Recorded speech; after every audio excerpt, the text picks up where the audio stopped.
Kung wala kang magandang sasabihin, mas mabuti manahimik ka na lang. Sa salitang Pangasinense, no ang gapoy, maong ya ibagam. Mas maong, no mandeeng ka. Sa salitang Pangasinense. Sa salitang Waray, kung wala ka kay nga maayo isulti, mas maayo maghilom ka. Yun po, sa salitang Waray. Sa salitang Tausug, bangway na mabisara mo marayaw, ayaw na maglatahan, humundong na sadya. Yun po, sa salitang Tausug.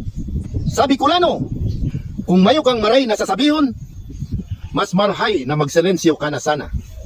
Yun po, sa salitang Bicolano. Sa salitang Hiligaynon, kung wala ka sang manami, nga hihambal, hipos lang.